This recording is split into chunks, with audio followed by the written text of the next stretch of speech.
But फिर मुझे पता चला यहाँ भी ओपन माइक है, जो मुझे पिछले हफ्ते भर में नहीं पता चला। मैंने यहाँ पहले भी परफॉर्म किया है, this is one of my favourite open mics. तो मैंने वहाँ पर धोखा दे दिया, उनको डिच कर दिया। मैं यहाँ पर आया, अभी आया तो आया, मैंने सुबह सुबह मैसेज किया कि स्लॉट है क्या, तो उन्होंने बोला है बट 12:30 तक आना पड़ेगा। और मैं बिल्कुल रफ्तार पकड़ के, मैंने आज मेट्रो नहीं ली, मैं पहली बार मेरी बाइक से निकला हूँ इतना दूर जाने के लिए। मैं बाइक से पहुंच गया हौस खास, क्योंकि इससे पहले दोनों इवेंट जो मैंने दोनों तीन इवेंट इनके साथ किए वो सारे हौस खास में हुए थे। और मैं इतने एकदम से छाती चौड़ी करके चाट गली स्टूडियो में अंदर घुसा हूँ और वहाँ कोई तो भी सिखा रहा था कि ऐसे परफॉर्म, और मैं बोल रहा हूँ ये चल क्या रहा है।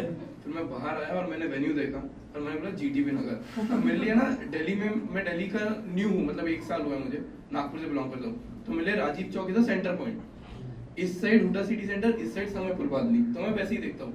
अब मैं एग्जैक्टली हुडा सिटी सेंटर से, सॉरी राजीव चौक से उतना दूर हूँ हुडा सिटी सेंटर की तरफ जितना मुझे समयपुर बादली की तरफ होना चाहिए। और मैंने जो भगाई अपनी बाइक यहाँ आने के लिए, मुझे गूगल मैप से बोल रहा था 44 मिनट्स में, 22nd मिनट पर यहाँ पर था, जस्ट बिकॉज मेरे को यहाँ पहुँचना था। मैंने मेरे फ्रेंड को बताया तो वो बोलती है अब क्या करेगा, अब घर जा रहा है। मतलब मैं नहीं छोड़ रहा हूँ अपन मैं ये वाला तो नहीं छोड़ रहा। अगर वो वाला तो मैं वापस डिच कर देता सेकंड टाइम भी मन में, बट ये वाला नहीं करना। वो आते मुझे बोलते हैं यार तुम इतने लेट आए, मतलब लेट आया तो अभी लेट हो जाता। तो first of all thank you open mic for you. इनका stage actually this was the first stage which give me motivation in Delhi. मैं भी बिलाल भाई को फर्स्ट ओपन माइक जो मैंने यहाँ पर परफॉर्म किया था सबसे जानता हूँ। That was the first time जब मुझे एक्चुअली कोई अच्छा ओपन माइक मिला दिल्ली में। So thank you so much for that. अब आते हैं अपने पर, मतलब मैं पोएट्री लिखता हूँ, स्टैंड अप नहीं करता। तो मैंने कुछ गजलें कुछ और मैंने पहली नज्म लिखी है, तो स्पेशली मुझे वो परफॉर्म करना था, तो मैं उसके लिए आया हूँ। एक गजल, एक पोएट्री, एक नज्म और अपनी जगह, ठीक है। तो गजल से शुरुआत करते हैं कि ऐसा है कि जिंदगी ने वक्त से वजूद मांगा, आप कौन। कि जिंदगी ने वक्त से वजूद मांगा, आप कौन। वक्त थोड़ा हंस दिया फिर पूछ लिया कि आप कौन। कि जिंदगी ने वक्त से वजूद मांगा, आप कौन। वक्त थोड़ा हंस दिया फिर पूछ लिया कि आप कौन। सांसें ली मैंने, चोटें भी मैंने खाई दुनिया से। सांसें ली मैंने, चोटें भी मैंने खाई दुनिया से। लोगों ने दिए मशवरे, मैंने पूछा आप कौन। लोगों ने दिए मशवरे, शुक्रिया, लोगों ने दिए मशवरे, मैंने पूछा आप कौन। और वो दोस्त यार सब साथ ही घूमते थे हमेशा। वो दोस्त यार सब साथ ही घूमते थे हमेशा। एक दूसरे से कभी कभी ये पूछ लेते हैं आप। और चारासाजी का मतलब होता है कोई घाव जो होता है उसके क्योर होने को, उसके ट्रीट होने को बोलते हैं चारासाजी। और लाइलाज मतलब इसका इलाज नहीं हो सकता। तो ये शेर देखिएगा कि दवा ही चारासाजी की इकलौती आस है। दवा ही चारासाजी की इकलौती आस है। जख्म दिल लाइलाज, दवा से पूछे आप कौन। और ये शेर सुनिएगा कि भूलने लगी थी माँ उम्र के साथ दुनिया को। भूलने लगी थी माँ उम्र के साथ दुनिया को। दर्द हुआ जब बेटे ने ही पूछ लिया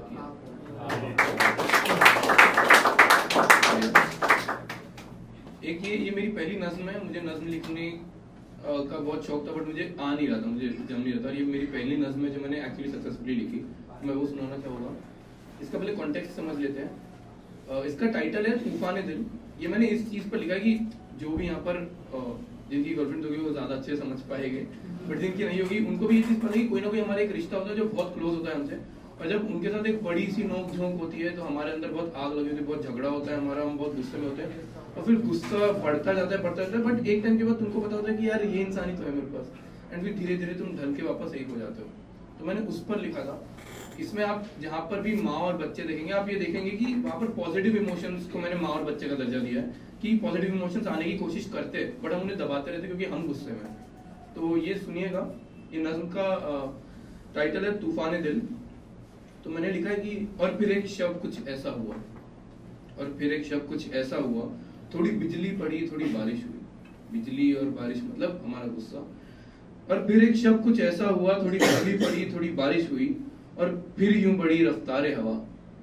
और फिर यूं बड़ी रफ्तारे हवा, एक आंधी उठी उठ के फिर यूं चली। वो पत्ते उड़े वो शजर भी गिरे, शजर मतलब पेड़। वो पत्ते उड़े वो शजर भी गिरे, वो घर भी गिरे पर खच्चे उड़े। वो मासूम जाने ना समझे ये क्या है। वो मासूम जाने न समझे ये क्या है, वो चलती रही माँ के आंचल को थामे। यूं हवा अब चली, ठंड बढ़ती रही, और पानी की बूंदें भी पड़ती रही। ठिठुरते हुए वो बदन चल रहे, उन पेड़ों तले आसरा कर रहे, उन पेड़ों तले आसरा कर रहे। अब पेड़ों के गिरने का डर भी तो है, अब पेड़ों के गिरने का डर भी तो है, अब पेड़ों के गिरने का डर भी तो है। तो वो बच्चे डरे, डर के रो ही पड़े, तो वो बच्चे डरे, डर के रो ही पड़े। करे क्या वो माँ अपनी ममता लिए, करे क्या वो माँ अपनी ममता लिए, डर वो खुद भी रही आह भरते हुए। बहुत ये हो जाता है ना माँ के लिए भी कि बच्चों को मुझे संभालना, और बच्चे उनके भरोसे, तो माँ भी नहीं डर सकती उनके सामने। कि करे क्या वो माँ अपनी ममता लिए, डर वो खुद भी रही आह भरते हुए। अब वो बिजली गरजती हुई कह रही, कितने आंसू लिए आसमां सह रही। एक घर में भी आग लग ही गई, हर शय खाक है मगर जाने बची। शय मतलब ऑब्जेक्ट, कि एक घर में भी आग लग ही गई, हर शय खाक है मगर जाने बची। अब जो जाने बची तो ये सोचो जरा, अब जो जाने बची तो ये सोचो जरा, जान बच ही गई आग क्या ही लगी। अब जो जाने बची तो ये सोचो जरा, जान बच ही गई आग क्या ही लगी।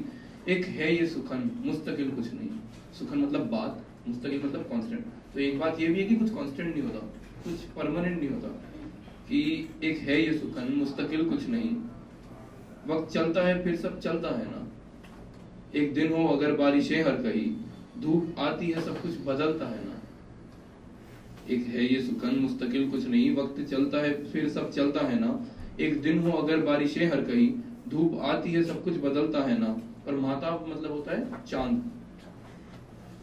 हाँ अगर रात में खौफ के ख्वाब है, डरावने सपने आते हैं ना कई बार हमको। हाँ अगर रात में खौफ के ख्वाब है, याद रखना कि महताब ढलता है ना।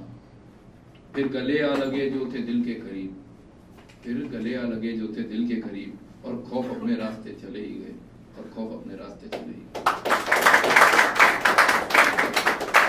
सीनरी में लिखने की कोशिश की इस नज़्म को, कि हमारे इमोशंस को एक सीनरी बनाकर हम बात करते हैं। और एक मेरी फेवरेट पोएट्री है, मैं हर ओपन माइक में परफॉर्म करता हूँ, इन्होंने सुन रखी होगी, लेकिन मैं ये तब तक सुनाना चाहता हूँ जब तक ये फेमस ना हो। क्योंकि मेरे को इस वाली पर ओवर कॉन्फिडेंस है कि मैंने 4 साल पहले लिखी थी, और मैं आज भी मानता हूँ कि शायद मेरे कलम में उस दिन सरस्वती होगी, कि मैंने जो टॉपिक पर लिखी है वो मेरे दिल के बहुत करीब है। एक यूनिक सी लव स्टोरी है, मैंने लिखा है एक वेश्या का प्यार। वेश्या जिन्हें नहीं पता, जो अपने जिस्म को बेचती है, गंगूबाई काठियावाड़ी अगर आपने देखी होगी तो एक वेश्या का प्यार लिखने की कोशिश की मैंने उन्हीं के शब्दों में। तो कुछ ऐसा लिखा है कि आज मुझे कहने दो, बस कहने ही दो। रोज की ही जिंदगी थी, पता नहीं अच्छी थी या गंदगी थी, उस दलदल में डूब चुकी थी, खुद से तो कब की उब चुकी थी। हर रोज चुनौती लाते थे, मेरे जिस्म की फिरौती लाते थे। प्यार कहाँ हमारे नसीब में था साहब, वो तो तलब ही लेकर आते थे। क्या दिवाली, क्या होली, क्या ईद कभी जो आई थी, क्या करती तुम ही बताओ, वही साल भर कमाई थी। कोई तन्हा हो, कोई गुस्सा हो, किसी की किसी से रुसवाई थी, सब एक जगह ही खत्म था होता, वो मेरी फटी रजाई थी।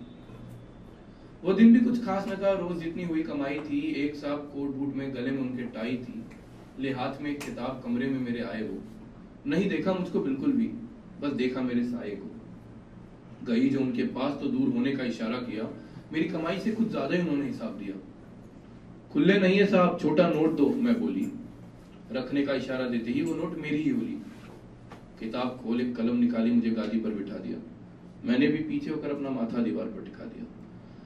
आज तुम्हारे सुख दुख सुनने यहाँ पर मैं आया हूँ, बस ये समझ लो मैं कोई और नहीं, तुम्हारी ही छाया हूँ। थोड़ा मैं हिचकिचाई और बोली, ज्यादा पी लिए क्या आज? कभी देखा है किसी वेश्या को पहनाते हुए इज्जत का ताज?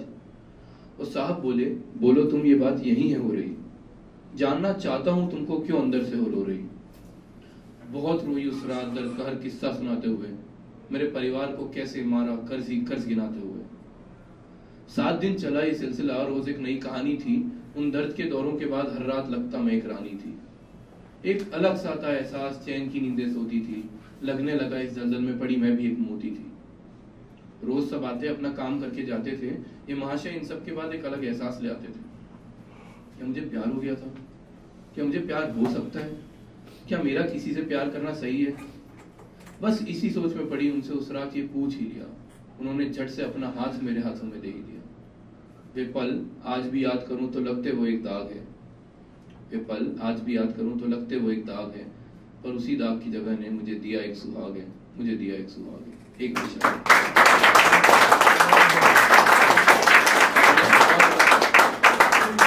आखिरी में एक सलाह दूंगा, जो भी मेरे सिंगल दोस्त है उनके लिए एक शायरी में थोड़ा सा मूड को लाइट करते हैं कि इश्क संभल कर करना इसके खेल हैरत अंगेज है, कि इश्क संभल कर करना इसके खेल हैरत अंगेज है, चाकू पर गला रख कर काटते हैं फिर बताते हैं कि तेज है।